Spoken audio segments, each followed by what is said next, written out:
करते हैं आज का क्वेश्चन। पहला क्वेश्चन रहा, भारतीय संविधान कब लागू हुआ। भारतीय संविधान जो है वो बन के, याद रखिएगा, तैयार हुआ था 26 नवंबर 1949 को। 1949 को भारतीय संविधान बन के तैयार हुआ, लेकिन 2 महीना बाद 26 जनवरी 1950 को ये लागू हो गया था पूर्ण रूप से पूरे भारत में। ठीक है, बन के कब तैयार हुआ, 26 नवंबर 1949 को, और लागू कब हुआ, 26 जनवरी 1950 को। ठीक है, नेक्स्ट क्वेश्चन देखते हैं। नेक्स्ट क्वेश्चन है, भारत के राष्ट्रीय ध्वज के अशोक चक्र में कितनी तिल्लियां होती है। तो याद रखिएगा 24 तिल्लियां होती है। कितनी तिल्लियां, 24 तिल्लियां होती है। चलिए नेक्स्ट क्वेश्चन है, द्विसदनीय व्यवस्था निम्न में से किस सरकार की विशेषता है। अध्यक्षीय सरकार, याद रखिएगा बी नंबर। ठीक है, चलिए नेक्स्ट क्वेश्चन है, सही उत्तर का मिलान कीजिए। एकात्मक सरकार जो होता है वहां पे आपको देखिएगा डी का 4 याद रखिएगा। डी का 4 किसमें, एक में है और ए और बी दोनों में है ना, इसीलिए अब देखिए, अब अध्यक्षीय देख लीजिए, जिसमें आपको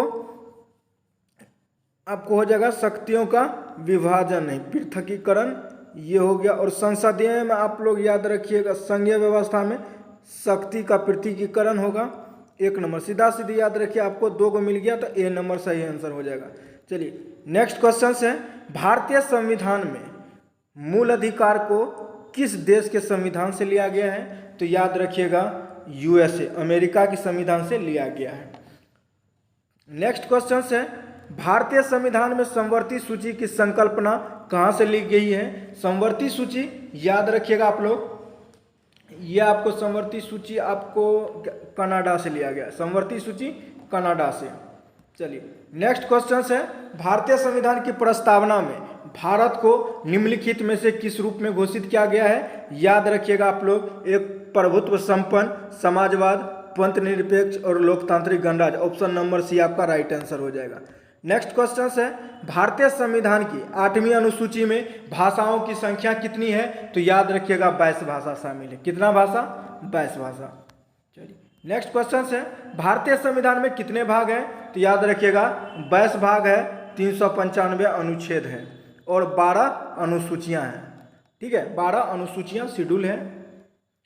नेक्स्ट क्वेश्चन है, निम्नलिखित सूची को मिलान कीजिए।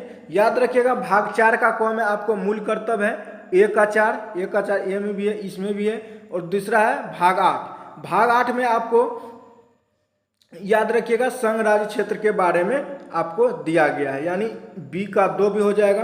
भाग 9 में आपको पंचायती राज 3 का 3 हो जाएगा और 4 का 4, 1 2 3 4 आपका ऑप्शन नंबर ए इसका राइट आंसर हो जाएगा।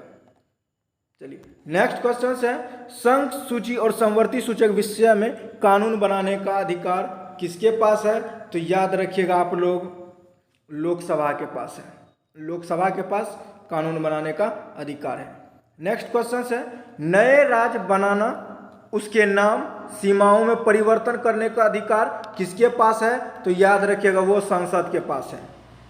ठीक है, नेक्स्ट क्वेश्चन है, भारतीय नागरिकता किसके द्वारा दी जाती है। तो याद रखिएगा वो गृह मंत्रालय के पास रहता है। नागरिकता संबंधी कानून कौन बनाता है, संसद बनाता है। वो किस मंत्रालय के पास, गृह मंत्रालय के पास रहता है। नेक्स्ट क्वेश्चन है, भारत में नए राज्यों का निर्माण किसके द्वारा संपन्न किया जाता है। तो याद रखिएगा साधारण बहुमत। मौजूदा पर्सन का यानी 50+1 हो गया तो आपको साधारण बहुमत हो गया, 50%+1, तो ये आपका साधारण बहुमत हो गया। ठीक है, चलिए नेक्स्ट क्वेश्चन है, निम्न में से कौन सा अनुदेश समता का अधिकार का प्रावधान करता है। समता का अधिकार याद रखिएगा आर्टिकल 14 है। आर्टिकल 14 में 19 में स्वतंत्रता का अधिकार के अंतर्गत 6 अधिकार है और 21 में जीवन जीने का अधिकार है और 20 में एक अपराध के लिए एक सजा का अधिकार है। नेक्स्ट क्वेश्चन है, भारतीय संविधान का कौन सा अनुच्छेद सभी नागरिकों को लोक नियोजन के अवसर की समानता देता है। लोक नियोजन मतलब सरकारी नौकरी, सरकारी नौकरी के लिए सहायता देता है। वो याद रखिएगा 16, आर्टिकल 16 लोक नियोजन, जिसमें आप लोग आरक्षण अपवाद है। जहाँ पे आप लोग देखिएगा ओबीसी को जो मिला हुआ है वो 27% आरक्षण मिला हुआ है। वहीं एससी और एसटी को देख लीजिए, आपको 23% आरक्षण मिला हुआ है। टोटल मिला के 50% आरक्षण क्या हो गया, 50% आरक्षण अपवाद हो गया। ठीक है, नेक्स्ट देखते हैं, निम्न में से किस अधिकार के तहत प्रेस की आज़ादी की दी गई है? तो याद रखिएगा अभिव्यक्ति की आज़ादी, यानी ऑप्शन नंबर बी। नेक्स्ट है, निजता का अधिकार किस संविधान के अंतर्गत आता है? राइट टू प्राइवेसी, वो आर्टिकल 21 के अंतर्गत आएगा। ठीक है, चलिए नेक्स्ट क्वेश्चन है, भारतीय संविधान के अनुच्छेद 21 के अनुसार प्राण और दैहिक स्वतंत्रता का संरक्षण संदर्भित है किसमें? तो याद रखिएगा मूल अधिकार में, भारतीय नागरिकों के मूल अधिकार में, यानी मूल अधिकार आपको आर्टिकल 12 से लेकर 35 तक है, भाग 3 मूल अधिकार। ठीक है, नेक्स्ट क्वेश्चन देखते हैं, निम्नलिखित में से किस अनुच्छेद के तहत कोई भी व्यक्ति अपने मूल अधिकार के उल्लंघन के लिए सीधे उच्चतम न्यायालय जा सकता है?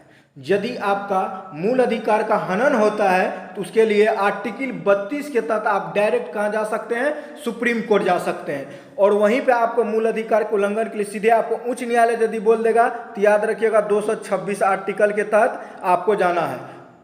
ठीक है, अधीनस्थ न्यायालय के बारे में आपको पूछा था, उच्च न्यायालय जो है अधीनस्थ न्यायालय पर नियंत्रण रखती है, ये क्वेश्चन आज के सेट में आया हुआ था, वो आप लोग याद रखिएगा 227 में दिया गया है, वो आपको उच्च न्यायालय अपने अधीनस्थ न्यायालय पे नियंत्रण रखती है।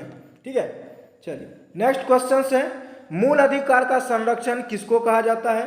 तो याद रखिएगा ये आपको उच्च न्यायालय भी है, सर्वोच्च न्यायालय, ये दोनों है, A B, option number D हो जाएगा, ए और बी दोनों। 32 के तहत सुप्रीम कोर्ट और 226 के तहत उच्च न्यायालय संरक्षण प्रदान करता है मूल अधिकार के विरुद्ध। नेक्स्ट क्वेश्चन है, भारतीय नागरिक के मूल अधिकारों का निलंबित किया जा सकता है? तो याद रखिएगा राष्ट्रीय आपातकाल के दौरान जो है मूल अधिकार का निलंबित किया जाता है। हमेशा के लिए प्रतिबंध लगाएगा वो संसद लगाएगा, कुछ समय के लिए निलंबित करेगा वो राष्ट्रपति करेगा। नेक्स्ट क्वेश्चन है, भारतीय संविधान के अनुसार संपत्ति का अधिकार कौन सा अधिकार है? पहले तो आपका मौलिक अधिकार था, अब उसको हटा करके कानूनी अधिकार यानी विधिक अधिकार हो गया। नेक्स्ट क्वेश्चन है, सर्वोच्च न्यायालय द्वारा संविधान का मूल ढांचा का सिद्धांत निम्नलिखित में से किस मामले में घोषित किया गया था? याद रखिएगा आपको केशवानंद भारती केस, यही वो संवैधानिक पीठ था जिसमें सर्वाधिक जज बैठ के फैसला सुनाया था। वो 13 जजों का समूह बैठ के केशवानंद भारती वाला केस पर फैसला सुनाया था। सबसे बड़ा जज का संख्या बैठ के बेंच बैठ के फैसला दिया था इस केस पे। नेक्स्ट क्वेश्चन है, कल्याणकारी राज्य का विचार निहित है किसमें? वो हो जाएगा राइट आंसर, राज्य के नीति निर्देशक तत्व।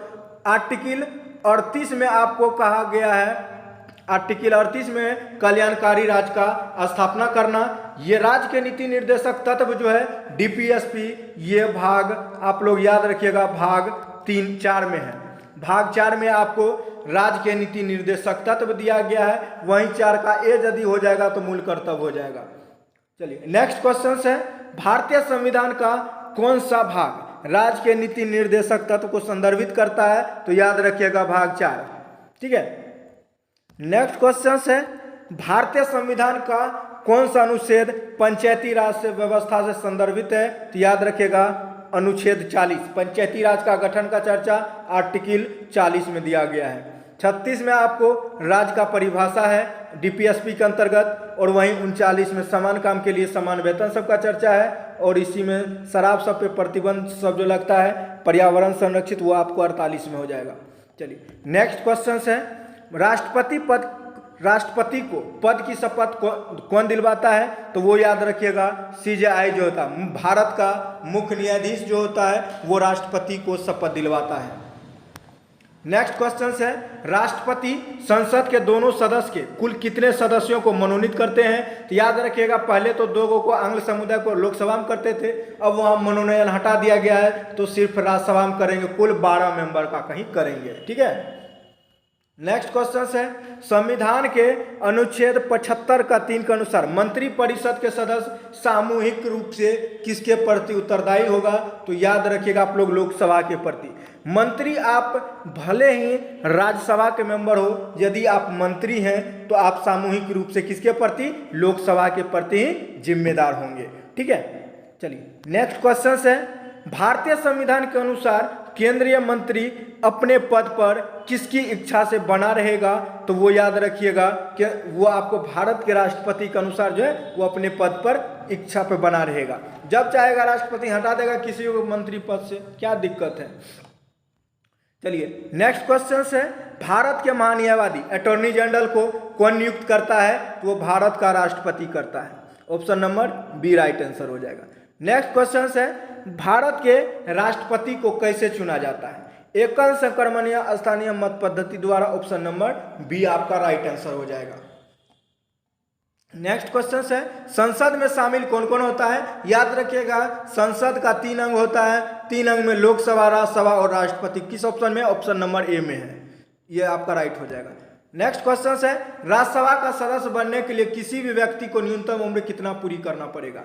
यदि आप 30 साल के हैं तो आप राज्यसभा के सदस्य बन सकते हैं, और यदि आपका उम्र 25 साल है तो आप लोकसभा के सदस्य बनने के लिए योग्य है। न्यूनतम उम्र 25 साल और राज्यसभा का न्यूनतम उम्र 30 साल। नेक्स्ट क्वेश्चन है, लोकसभा में किसी विधेयक को धन विधेयक रूप में मंजूरी निम्न में से कौन देता है? तो याद रखिएगा राष्ट्रपति। याद रखिएगा धन विधेयक जो है वो सिर्फ लोकसभा में प्रस्तुत होता है, लेकिन लोकसभा में प्रस्तुत करने से पहले जो है वो राष्ट्रपति को इसकी सूचना दे देता है।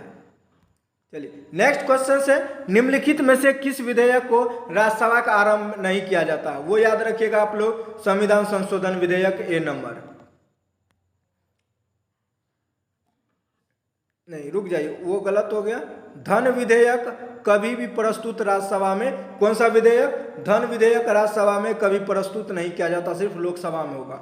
ठीक है, चलिए नेक्स्ट क्वेश्चन है, भारत के नियंत्रक और महालेखा परीक्षक रिपोर्ट की समीक्षा कौन करता है? सीएजी का भी याद रखिएगा, नियुक्ति जो होगा नियंत्रक महालेखा परीक्षक वो राष्ट्रपति करेगा, और राष्ट्रपति जो है उसको संसद के पटल पे रखेगा, और संसद का एक समिति होता है लोक लेखा समिति, जो क्या करेगा? सीएजी की रिपोर्ट की जांच करेगा।